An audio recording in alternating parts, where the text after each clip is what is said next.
of all, I want to thank everyone for coming out today. With the news across the country, it definitely makes it seem like North Carolina is being washed out to sea with the hurricane. I mean, you know, we had no idea, and then I come here and it seems like it's a normal day for you guys. But I want to thank Kuntal and Casey for putting this all together. It's great to see such fantastic clinicians, inspiring. You know, I remember when I was a kid, when I was your age, I saw a bunch of clinicians, and you know, I can still remember those moments to this day. You know, all these years later, and you know, if there's a serious, you can take away a moment or two. So, just a little bit about myself. I teach at the University of North Texas, and part of what I do is there's a class 2 days a week. And it's about an hour and a half to 2 hour class, and it's like a big master class. I think it's under the pretense of being some sort of a marching thing, but we talk about all sorts of things. We talk about basically the basic approach to drumming, and how you know, how there are so many similarities between playing percussion instruments, and it's really a valuable tool. I'd say without that, I'm not sure that the groups in the summer could achieve the level that they do. There's such an in-depth, you know, just think about it, 24 weeks, 2 hours of class, 2 times a week. And every class is a totally different topic. So I'm teaching these classes, and you know, I'm knowing I'm coming out here. I don't do like a million clinics. So, you know, I take it very seriously. I'm trying to think about what I can tell you, what I can teach you, realizing that we have 40 minutes, and that's not a whole lot of time. That goes by in a flash. So I just jot down a bunch of things, and I created a PowerPoint that allows me a little freedom to talk about certain concepts the way we play. All right. So if you can, let's start out. If I haven't really played today, but if I can play just one thing for you, and there's actually, I have the music up there. So some things, sometimes I think it's a lot more interesting to watch the music, just for me personally, that rather than just see somebody play a snare drum solo. Sometimes it's a little more interesting to see the rhythms that are being played. And my students play this. This book is a Joe Tompkins book. It's pretty popular, and I've kind of learned this by osmosis from my students learning this. And so this is just the 4th etude in his book, right?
Just a way to get into it, and just to realize that, you know, music is about communication, and it's about trying to express something through some sort of rhythmic, you know, device that you're trying to say something to somebody.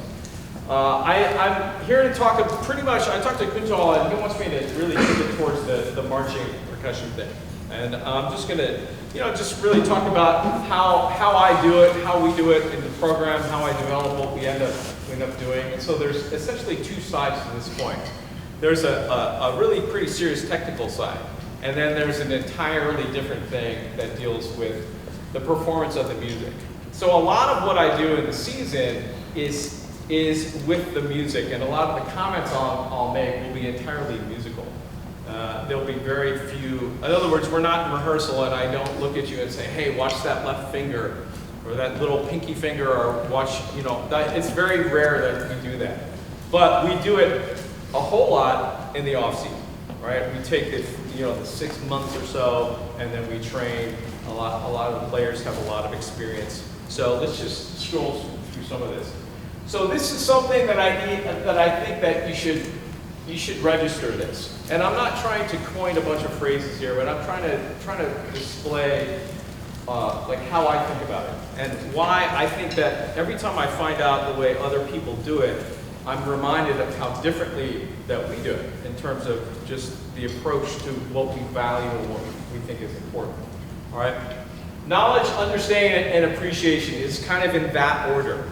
All right? And I teach in a college, so oftentimes I'll see freshmen come in college who, let's say if I put on like a Beethoven symphony or some Wagner opera, it really kind of bores them and it doesn't do it for them. But you notice that at the end of the degree, after they studied for a long time, it no longer bores them. It's very interesting. So with knowledge comes understanding, and with your understanding comes appreciation. So that's my big pitch for it. The smarter the players that we have are, the better they're going to be. So we work on the depth of their knowledge so that one big thing happens. And I'm not even sure it's going to register to you now, but it's a big deal to me. So that the more you know, the more you understand on how your hands work, and furthermore, how the music works, the smarter you're going to be, the more sincere you're going to be when you play it. There's a huge difference between the way people play. Let's say that we have two postures in which you're playing. One posture is, okay, my sticks are out, here's how it goes, and then you just play it. The other method that we're trying to get past is somebody who puts their sticks out and plays and says, I hope you like it, or I hope I'm doing what you told me to do. We're trying to get way beyond that. You see what I mean? We're trying to make you so smart that it becomes a sincere, authentic performance of the music, and you're interpreting it like from inside of you. In other words, you know it so well that you're doing it in a sincere way. And I think with your knowledge, that's where it all starts. So a lot of times we'll talk a lot in rehearsals. We won't play as much. Typically in drum corps rehearsals, you're used to like, we start playing and we don't stop for 3-4 hours, and we just like kind of lift weights, bust it. We talk a lot in rehearsal. I try to work on their minds a little bit and get their understanding to be at the, fully understand what you're doing, because in my naive world, I think if you understand what you're doing, you're probably going to be way more successful doing it. Your chances of achieving it are way higher. We did a rehearsal last night, right? And in here with the band from Enlo. And every rep we stopped, didn't we? Every single rep we stopped and I explained something. And then the next time we did it, it was a little better. And by the end, you just sort of tallied that up and we really cleaned the part of the show. And I think we could have repped it. If I didn't talk, we could have repped it like 400 more times. But we didn't. It's important for you to think about what's going on. All right? Let's go through this. So, first things first. And I think that I find myself, the older I get, being constantly reminded that some of these basic things are always the issue. No matter how good the players are, they end up being the things that you think about, the things that become a problem, right? You become smarter and you're thinking about much more sophisticated things, but you know what? If you just play at the center of the head, right? If you just simply, had your stroke worked out, if the drum was tuned well, basic things like that, I think you can't overlook that, because a better sounding instrument is gonna be easier to play on. That's honest to God, it really is. If you're playing on a sweeter sounding drum, it's gonna be more fun. It's gonna be more interesting for you to play. It's gonna be easier to hear the other players. So I don't think you should underestimate the importance of that. All right, let's keep. So the learning environment is a big deal. Obviously, I teach in a college, and I teach all day, every day. I teach way more than I do almost anything else. I think the priority of what I end up doing is teaching, writing, and playing. Kind of in that order. You know, teaching and writing, and then the playing is a third place, for sure. And so I spend a lot of time thinking how people learn. And you know, one thing I definitely understand is that players never want to make a mistake. Okay? So I go from that premise, is that you're not trying to make a mistake. When you make a mistake, it's easy for an instructor to sort of light you up and be a little angry at you and somehow approach it like you're personally trying to offend them by making a mistake. So I think the learning environment that you create in this kind of situation is important. Obviously, there are classes that you take in school and in college that have like 40 or 50 people in them, right? I think this is just my opinion, but I think it's pretty serious. I think that the popularity of indoor percussion and the popularity of marching bands and percussion ensembles is at least a little bit due to the fact that it takes one instructor, more or less, to cover like 40 musicians. And we're used to private lessons, one-on-one, small ensembles. And it's more expensive, to be frank. It's more expensive to have a class size that only has 6 people in it than 40 or 50. And so your band programs, it's easier to teach a big, giant group of people in an environment like an indoor percussion ensemble, like a marching band. It's just easier to deal with that. So the way that I look at that is I deal with concepts that would be normally taught in a private lesson situation. So if you don't mind, this clinic, let's treat it sort of like a lesson, like a private lesson. Clinics have a tendency to be very, very basic and superficial. You try to say things that nobody can really argue with. But I'm going to be real honest with you about the way that I do it and the way that we do it both at school and in the summer. Right? If I say something that you have heard the opposite from your teacher, I apologize. All right, I'm sorry. I don't mean to contradict what you've been told, but I'm just trying to be honest. You take those pieces of information and then you hit the middle. You figure out the intention behind the comments, and then you filter it. All right. So it takes two is the first thing that I put up there. You got to be teachable.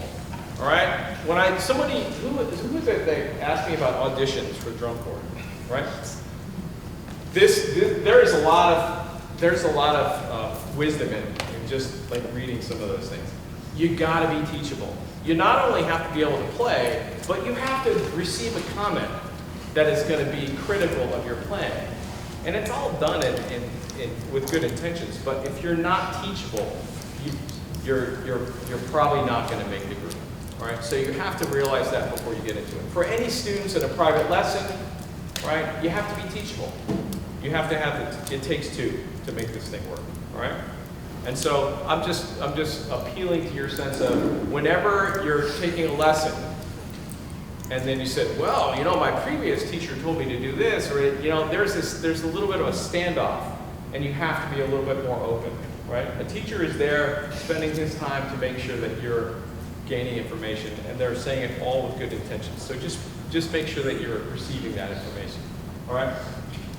So you can read some of the other things. This PowerPoint is about 60 pages long. You know, it's kind of bordering on a book.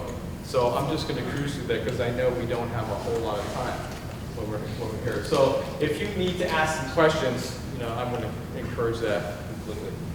All right.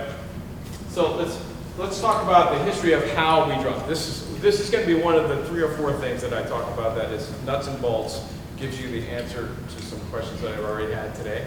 How do we play? How many people know who Sanford Moeller is, or actually even heard the name, like the Moeller method? Can you raise your hands? How many have not? Let's put it that way. How many have not heard that? Okay, just very, very quick, and this is totally superficial. Sanford Moeller was alive when some of the Civil War drummers were alive. Among many other things, he played percussion for Sousa's band. He was the guy in the back playing the marches, right? And he was one of the first guys to codify and sort of put into words the techniques used by, among other people, the Civil War drummers. And it involved a big prep stroke and a big downstroke. Obviously, Civil War drummers were trying to play it at the highest volume they could. It was a form of communication. So when they played a paradiddle, it was accompanied by this really exaggerated motion, right? The movement behind it. You guys know the book Stick Control?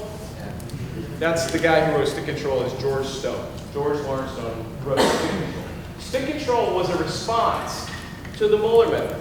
Basically, Stone's method was, why do we have to do this big two-part stroke? Why do we have to go up, down? Why can't we just start here and go down and up from the same spot? So the key words you should associate to both of those techniques are movement and motion and efficiency. Okay? So how can you say, like, how do we still deal with both of those techniques when they in a large part, they contradict each other, all right? Well, here's how I deal with it, all right? And I think we hit the nail on the head, and we have a method that's like directly in the middle of both of those. So if I were to take a stroke, any stroke, and divide it into 10 parts, okay? If I'm just, let's say we're gonna graph that in 10. I'd say between 7 and 0 is a piston stroke that goes down and up. In other words, it passes through no man's land. It goes down and up out of the drum. And then from 7 to 10 at the top is a common sense sort of logical movement that leads back to the stroke. See what I mean? So the movement of the stroke does not take the entire stroke. If I did that, then you'd see people play 8 on a hand like this. But you don't do that, right? You play, right? So the stroke, 3/4 of it, 2/3 of it, whatever you want to think, passes through that area and returns to a return spot, right? We call it like a level. And then between there, it moves logically up and arrives at the top just to come down in time for the next stroke, right? So the stick speed is not the same. Every time you play, it varies for a great part of it. In other words, you're faster into the drum than you are out of the drum, right? So if I played this exercise, right, I'm coming into the drum faster, I come out of the drum slower, and I connect those two strokes with movement, all right? And so what I end up doing, if I slow down the tempo, but I want to keep the volume the same, I keep the downstroke the same speed, and I slow down the upstroke even more. If I change the rhythm, let me teach you an exercise, all right? So this is, now let's take that exercise and morph the rhythm. So here's the beat.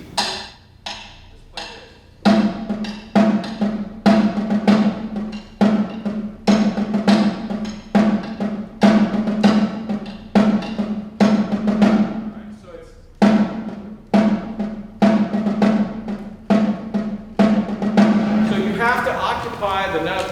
From the time you hit the note until the time you strike the next note, you have to occupy it with movement that's slow and connected to the next movement.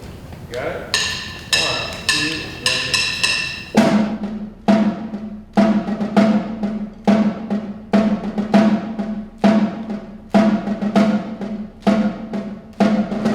All right, so the concept of direction and movement and speed is all part of the stroke, and so it has a logical movement to it, yet we don't abandon the piston stroke idea.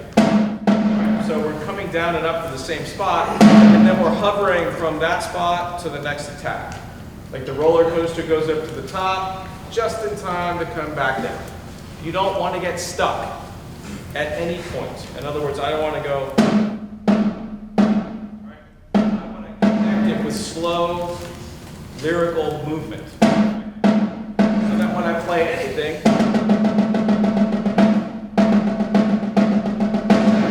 it's all connected. In other words, once the sticks start in motion, gauging the speed and slowing it down helps the stick stay in motion. All right, let's move on.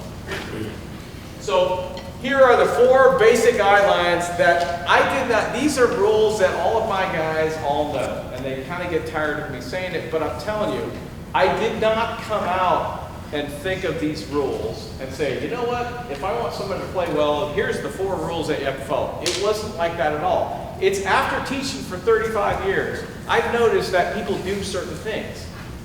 There are patterns that repeat that I correct constantly. The corrections that I made in 1990 are the same corrections that I made in 2018. And so there are basic principles that people tend, if they would simply do these things, they would eliminate like 75% of their mistakes, right? First one is simply the grip. And I know this is a loaded thing. If you have any questions, maybe we can go on, but I'll kind of skate over this thing. The way that I have the guys play is contact without pressure. I think that's a good way of saying it. Without the contact, I don't have the control. With too much pressure, I kind of inhibit the rebound and make it a little less lyrical. So you've got to have both. So I know that I can play a concert roll like this. I know I can. It sounds pretty much the same. I want to be able to play a concert roll like this and having a totally soft-handed grip so that I don't inhibit the rebound. Yet when I come out of the roll, I can play anything I want and I can go back and forth. I can play buzz.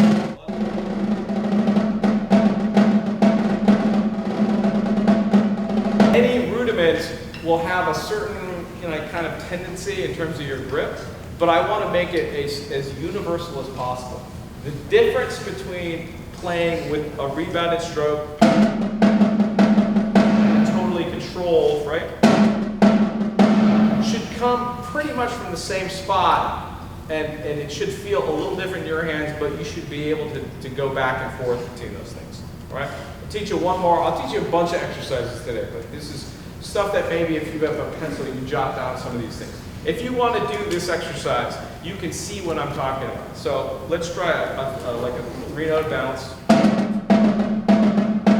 and then a 3-note, but a controlled, and then a totally wide open triplet. So if I take those and just go back to back with things, right?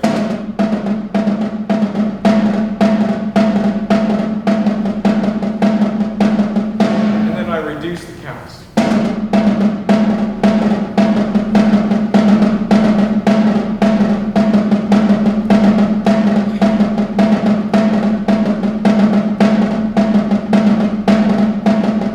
If you do that and you exercise that, that'll feel strange to you. I guarantee you, that'll feel really weird because everybody is at least used to changing their grip according to what they're playing. In other words, if you don't need the control, you pretty much let go. If you play a slower rhythm, you hold on a little tighter. What we want to do is default to the fastest, most rebounded thing that we have to play. All right? And I know I've obviously been teaching for a long time, and I kind of say very short sentences that have a lot of meaning to it. So if I'm playing this rhythm, right? If I'm playing those 2 rhythms back to back, the tendency that people have is to hold on to the slower rhythm and let go of the faster rhythm. I think that you should default to the faster rhythm and you should try to split the difference. In other words, if I play this rhythm, it's going to feel different than I play this rhythm.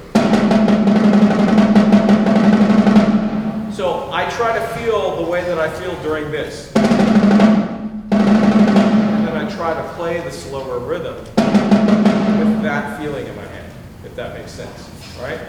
Re-gripping your sticks is the guilty culprit for a ton of mistakes. A ton of mistakes. Going from a flam accent to a roll and back and forth, people just moving all over the place. You can hear that in your playing. You can hear the seams in your playing. If you change less in your hands and you have a soft-handed contact without pressure, you probably can get across those lines seamlessly, right? And that's kind of the way that we approach the whole thing. All right, the next thing is wrist below the beads. That's a very common thing, but you would be amazed at how many times I have to correct that. If you're playing with leverage above your drum, you're in a weaker position. In other words, even when I play taps, my bead is slightly above my wrist. That promotes the good habit of turning your wrist, all right?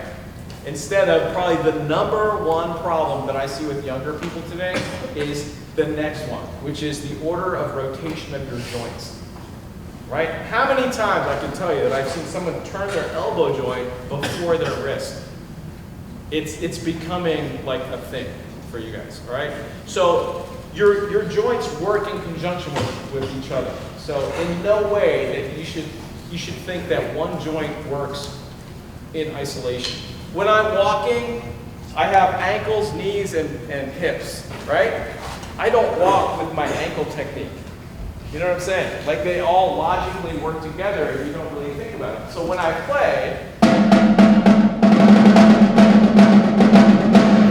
play with a logic to the rotation of that thing. All I'm saying is the wrist should turn first. You shouldn't lock up your right? And I'm telling you, seriously, watch a video of yourself, see if you're not guilty of that, right? Of trying to play higher and then locking up and playing with your elbow joint as being the main thing turn. It feels good sometimes because it involves your bicep and stronger muscles. But I'm telling you, just have patience, get your wrist happening, right? Make sure you're feeling things initiate from the wrist, and then everything else is relaxed because it moves because it's relaxed, not because you're initiating the stroke from your elbow joint turning, all right? The last thing is stay in motion if you're in motion, all right? And I'm gonna demonstrate a couple of things in terms of movement, all right? I'm going to skip around a little bit. So I'm going to do some of the double stroke stuff. What's the next one? So this has a lot to do with your instrument, right? You notice that, just very quickly demonstrate. When I hit the drum here, it's got a ring to it, right? That's the note length. You can graph that. You can actually measure how long that is. When I play dead center and soft, there's very little ring. When I play too loud at the edge, there's a lot of ring. So when I move around the drum, it's simply for one reason, and that is to maintain the note length of the note. In other words, how long does this ring? And then I want to move around the drum so that that ring stays the same at different dynamic levels. You understand what I mean? And I know that there's some of you in here who've been told that, you know what, you want to stay in the center of the drum because you want to keep the quality the same, correct? The quality relates to the length of the note. It sounds good when I move from here to here, right? It sounds like it's the same drum, the same note. When I do that in the same exact spot, I change the quality, right? It's not the same sounding drum, okay? So that's basically know your instrument, know how it works, okay? Let's move on. Let's go to the next one. You guys can quickly read up. You can back up one. That picture? Oh, sorry. Okay, you see that? That's like a speedometer that describes control or rebound, right? So for someone to say play with rebound or play with control, what they really mean is play with a degree of rebound and a degree of control, okay? If you play with too much control, it seems unmusical, right? If you play with no control and all rebound, you seem chopless, right? That's the world you're living in. So everything that you're going to play is somewhere in the middle up there, right? There is some degree of control going on. And so the way that we control the stick is probably one of the biggest differences, at least from when I was a kid. So that contact without pressure allows you to absorb impact, right? Without squeezing the stick. When I was a kid, there was a technique called the squeeze-release technique. Basically, squeeze the stick as hard as you can right? So that it would stop moving. So it's like bouncing a basketball sideways, right? You know what I mean? So what we want to do is touch the stick and absorb the impact with the soft hand. Okay? So there you'll be in the position to play anything you want to play, right? So make sure that when we talk about control, it's a degree of control. In other words, the speedometer is never matted to one side or the other. It's always in the middle somewhere. 70-30, 60-40, something like that, all right?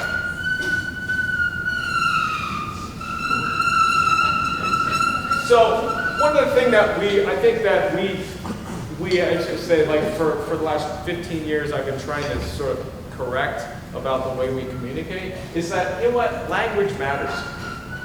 So whenever we basically associate words that don't mean the same thing to other musicians. When somebody tells you to play higher, right? Isn't that weird? To play higher means play louder. To play higher for a saxophone would be take it up a half step. You see what I mean? Like, it's not the same thing. We don't communicate the same way. To play lower means to play softer. So when we communicate in the summertime, a lot of it has to do with using the right words. If I want them to play softer, we say play softer, right? But that doesn't, there are 3 parameters that you deal with all the time. There's distance, speed, and direction. So oftentimes if something isn't real clean, I will actually have them sort of back out of the drum and then keep the same volume. And what does that do? That causes them to move in a logical way. So if I'm playing 16th notes and they're stopping and starting their sticks, I just simply have them back out a little bit. And it forces them to move in a way that ends up being connected, and the rhythm typically smooths out. Okay? Next page. Next page. Here's a couple things. I'll teach you a couple more exercises. All right. Let's hear the next page, and then I'll yeah, I did a clinic in Utah once, and one of the things I noticed, and the example I'm trying to make here, is that lyrical smooth motion happens all over the place in many, many areas. And it ends up being symmetrical and smooth. And so when we're playing, right, I'll teach you a couple of things in terms of double strokes. So let's turn the page. So this is, if you recall, this was the exercise I taught you a second ago.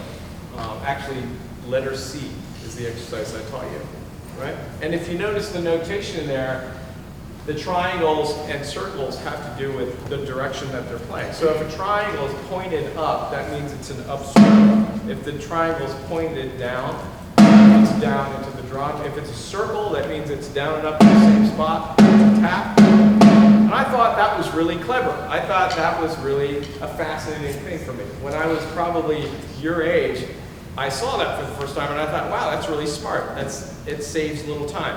A guy named Jim Chapin had a whole way of notating things that I thought was really brilliant. You know, he incorporated movement to be considered while you're playing, and I thought that was a whole aspect of playing that was missing at that point. All right. So when I talk about technique, or when I hear people talk about technique, oftentimes they will talk about one note, the quality of one note when you're playing. And I know that this is silly, but I need you to play more than one note in a row. See what I mean? So technique has to occur in time. Like it has to be horizontally moving in time. So to talk about technique in terms of one full stroke or one tap, it really doesn't do us any good. So we always talk about technique in terms of movement, in terms of playing in time, in terms of leading to the next note, in terms of, progressing so that we can play more accurately in time. Okay? A lot of times quality and technique are referencing volume, right? People talk about quality of sound, and then what they really mean is they want your taps to be louder. Okay? So just be careful that you're using the right words. Okay? So I'm I'm gonna, you can ignore the screen a little bit, but I'm just gonna teach you an exercise. So this, for example, this is one of the things that opens your mind about movement and direction. So if we play some double circles, right? Remember the technique that we talked about, where we're sort of down and up in the same spot and we're moving at the top of the stroke? If we want to add accents, what we end up doing is making sure we consider the sticking in relation to the movement, and when we add an accent, we try to not disrupt that. So if we're just going to play this even on your leg. So we're just going to play double strokes. And then we're going to accent the first right, and then the second right. And there's a logic to that, right?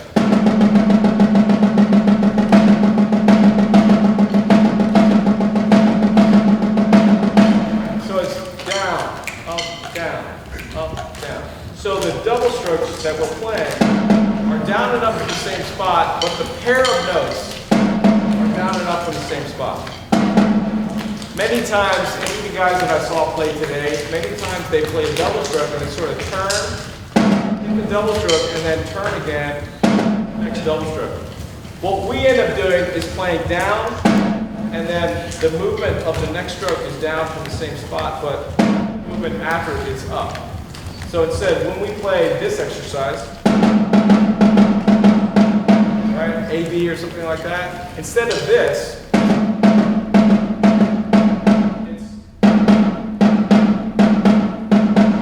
see what I mean? It's down and up, so it's right. So in other words, I don't need to figure out the second note of the double because I'm starting it from the same spot. So when I play this, and if I want to accent that note, the direction is already coming up.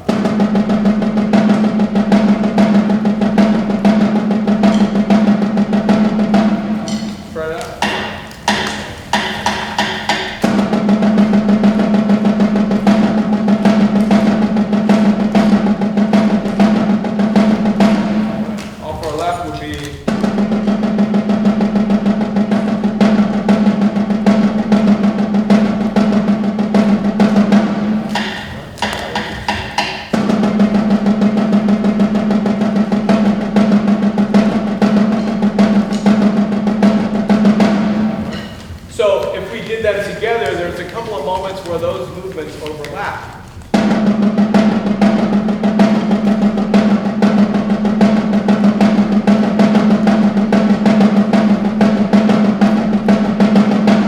While 1/6 going up, the other one's coming down, right? So the concept of movement is a little more heavy than you think. We spend a whole lot of time dealing with this. Probably one of the main reasons why the group ends up playing so together is because everything about the way we play is considering that kind of thing, all right? So when I play something like maybe bossa nova with a double stroke,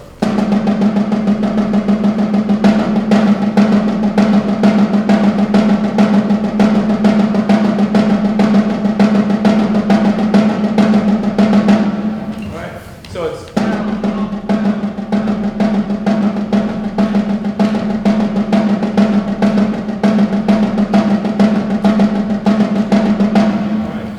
times people would play something like that a little bit more like this. Right? In other words, they stop the movement right in the middle of the sticking. We try to maintain that movement so that it becomes easier for us ultimately to play. All right? Let's keep going. Anybody have any questions about anything? I know I'm assaulting you with too much information. It becomes very academic. All right? So let me move to multiple bounces. Right? So multiple bounces basically simply refer to one stroke that equals more than one note. Right? The reality of the fact is that most of the things that you're going to play are either one note or two note or three note bounces. And that's it. So when somebody or when you are introduced to drumming and somebody does this, right?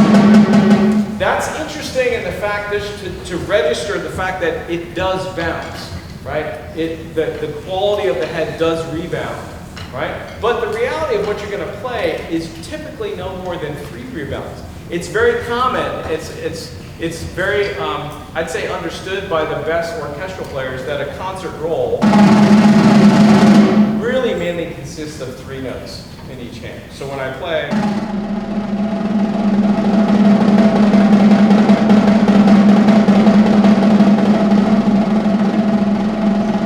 that sustain is caused by making the drum ring. And every time the drum rings and dies off, I hit it again and it rings. So it gives you an illusion of sustain. If I put more than that into the roll, you start hearing the sticks hit the head more. You understand what I mean? So when I get a really nice buzz roll sound, that's typically 3 notes in each hand. It's usually that, right? Just played just fast enough so that we hit the sweet spot and the sound of the sticks more or less disappears and the tone of the drum comes out, right? So the difference between this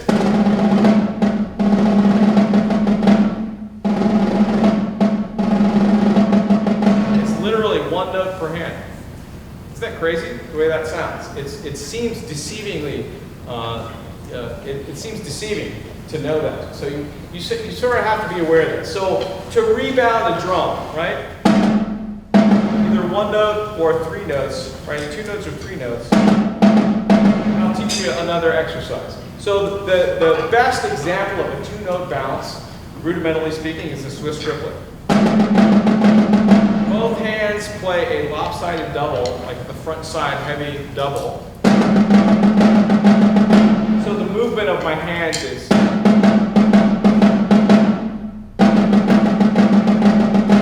play a 3-note bounce, it's a flam tap. Now, if you go any further than that, then it gets pretty crazy in terms of the rudiments. Anybody ever heard of a flam tap?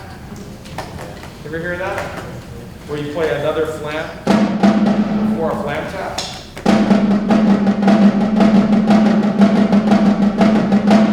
That would be like the next example. That's like a 5-note bounce.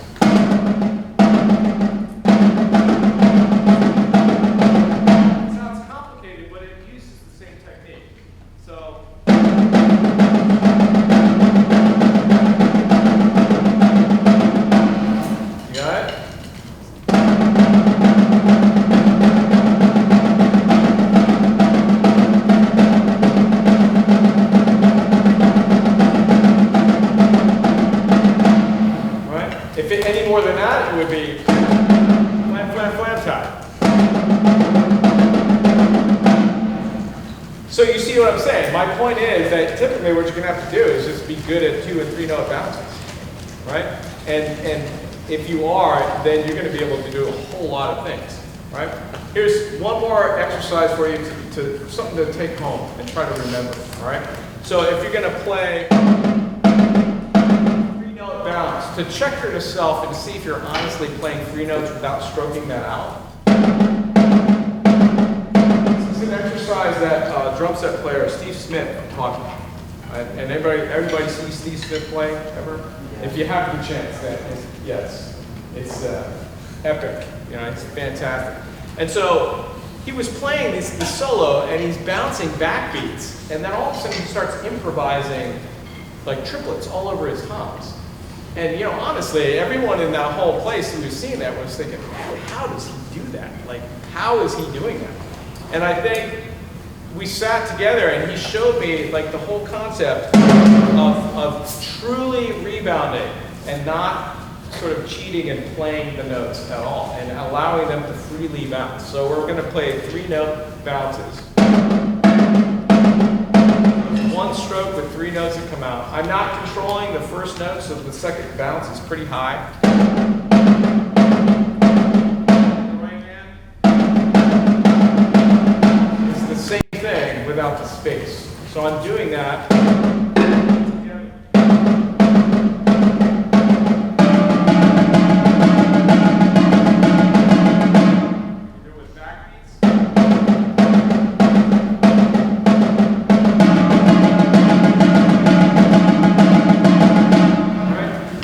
kind of exercise that's good because it's easy to understand and it's not so easy to do, but once you end up being able to do it, that is the lesson. You can use it to warm up, but the whole light bulb that goes off is when you finally figure out, have the freedom of, right? So like, so the movement of my hands is simply like,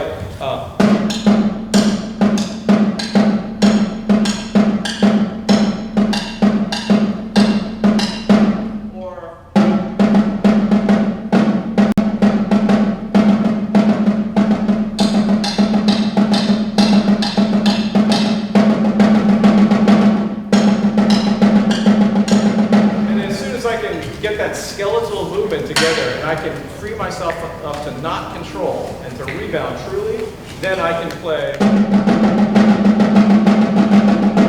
right? And that is the trick, is to actually sort of limit the control so much so that your contact on the stick does not prohibit, doesn't add control where you don't want it. All right, so that, if you can remember that, just sort of a 3-note bounce exercise that is worth doing. Once you get to that point, you'll see what I mean. It actually refines your technique enough. So nobody who plays that exercise does all sorts of funky things. You have to sort of like reel it in terms of technique, and it actually works. All right, next one. Keep going. I'll tell you what. I'm just gonna do one more thing because I feel like I've kind of been a little overwhelming and sort of hit you with too much information. So the only thing that I'm going to talk about is the concept of connecting notes. This is going to be another very fundamental primary thing that I think people don't understand, that they learn a certain way, and you're kind of a victim to the way you learn. When you first learn to play 16th notes, typically attach all of the notes to beat 1 to beat 1. In other words, 1 E and the E and belong to 1. You understand what I'm saying? So 1, that's part of the first beat, and then the way that I think about time is not like that at all. I think about 1 as the end. 1 is the end of that beat, and then the E and lead to the right to beat 2. So if you have a young player, typically they will sound sometimes like this, right? Right? I teach them to play like this.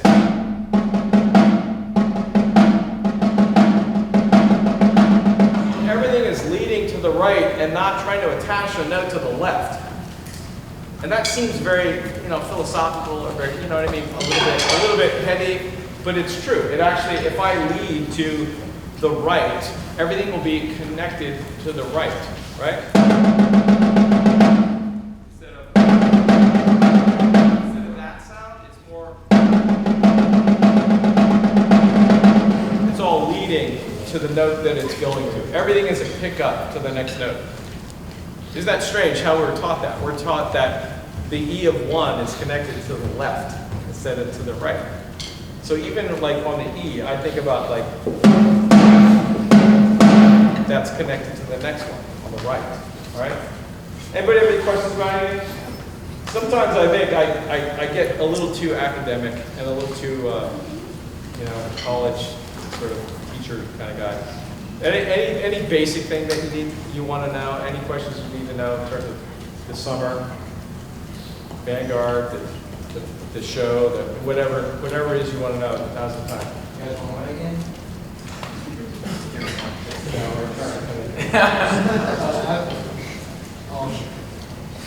So you guys went 3 times in a row for drums 3 times in a row, right?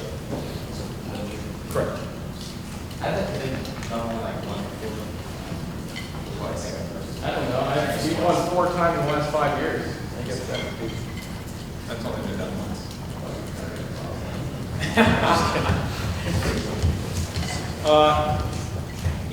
That'll just bring me off on a tangent in terms of competition.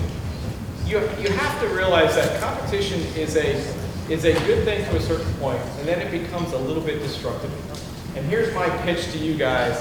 And you guys I've never met you before, and you're from a different part of the country, but you know what? Once people just get online they feel like, in other words, your opinion counts as much as anybody's opinion, and then people are so quick to just tell you how awful everyone is.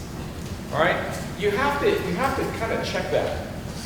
Like, it's competitive, but we don't communicate about other groups at all. We don't talk about anybody else. We don't talk about any of the competition. We talk about us. We talk about how well we could play. We talk about how well we should play, right? Or if we played up to our potential. The thing, if there's anything you can remember about that right now, remember this. We try not to make other people seem worse to make ourselves feel better. We don't want to make ourselves feel better because we're trying to, and by making a negative comment about somebody else. You see what I mean? That's just a distraction, and that we don't need that. Okay, so just remember that we don't do that. So, you know, have we been on a roll? Yes. Things have been good, right? And I think that's a result of decades of developing a program and sticking to our guns about the concepts that we talk about, right? We don't cheat, we don't take shortcuts, we play fundamental exercises. We play so many exercises that we don't play in public that it's kind of funny. It's kind of a joke to say, I'm going to come out with a book and it's going to be the 500 exercises you never want to play in public, right? Because we have so many of those exercises. We have timing exercises for days. And you know, we have so many exercises that I can't even count them, really. And we do so many things to make ourselves play better, so that the only thing that really counts is like 5 minutes after the show is how the players feel. Did they feel like they hit a good one or not? Right? If it goes our way, then yeah, so be it. Go team. But you know what? That feeling lasts for like 5 minutes, and then we're on to the next thing. Right? So right now, we're not in the interest, or at least I'm not, in the interest of telling you how good I used to be. You understand what I mean? Like, I'm not saying, yeah, we used to be great. No, we're looking to the right, to the future. We're looking about how good we could play, about how good we should play the next time. If it goes your way, there you go. It's opinion. Music is opinion. People have their opinions. Some people think it's great, some people don't. No, that's just the way it goes. All right? Can we play something? I feel like I'm talking too much. But as far as connecting notes go, let's just do part of our job. Part of our job as teachers of the core is to get people to play together. Okay? So we're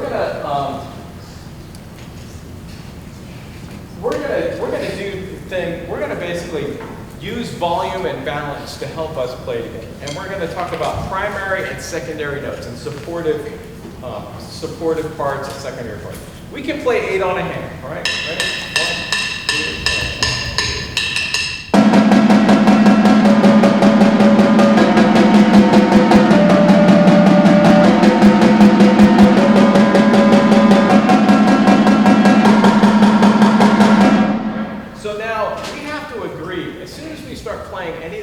Together that's unison, that's basically the same rhythm.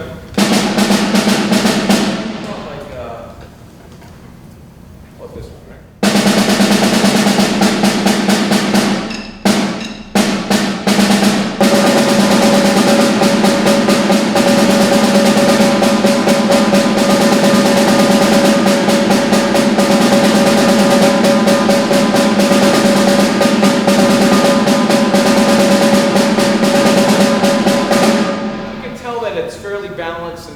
Together, but we can play certain games with exercises we play, right? How about I don't know, think of how about like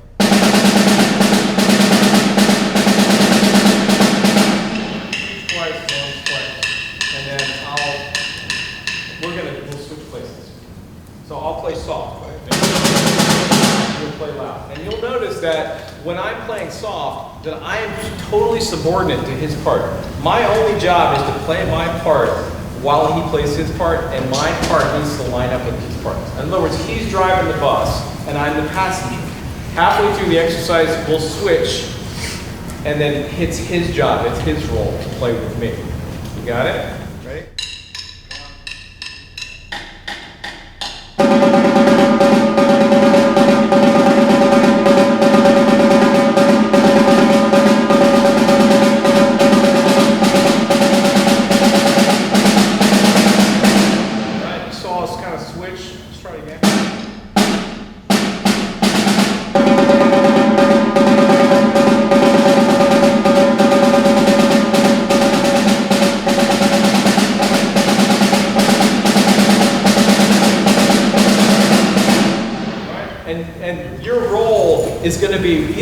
those two things when you play in your marching band show, in your percussion ensemble. You either are going to be the focus of the moment or you're going to support the focus of the moment.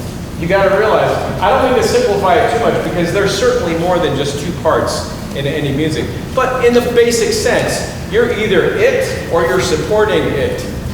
See what I mean? It's either your feature or you're playing background or you're supporting somebody else that has a feature. You know, it could be the entire percussion section supporting a horn part, or it could be the battery supporting one segment of the battery, or whatever. But you realize that if you think that way, then it's super easy to clean. Has anybody seen Vanguard in the summer? One thing that I want to point out that you probably are not that aware of is that there's not a whole lot of duts. Do you ever notice that? That we just don't dut a lot. Do you ever wonder why we don't dut? Because we actually use the music to teach us how to get through the music. In other words, if your part comes in, you know, let's say that what we rehearsed last night,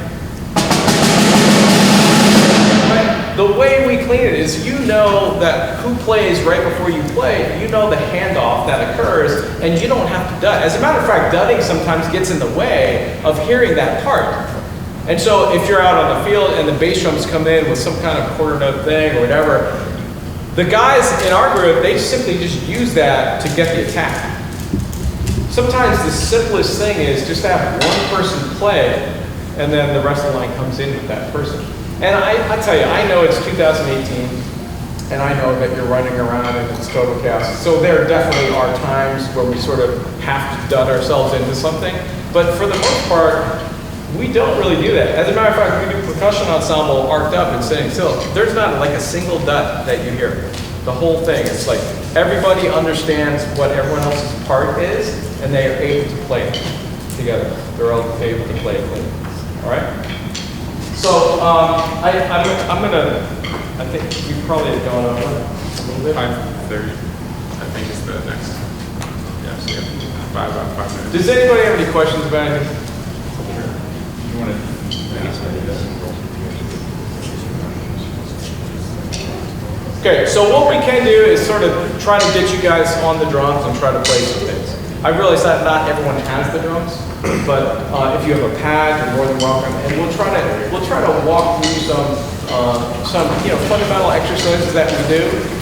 Like I said, I always feel like I try to tell you too much information and pack in a little bit of time, and I apologize for that.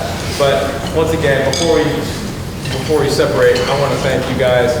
I want to thank you for your attention. Thank you all for bringing me out and make sure that we ask any questions before the day's up. All right? Thank you guys.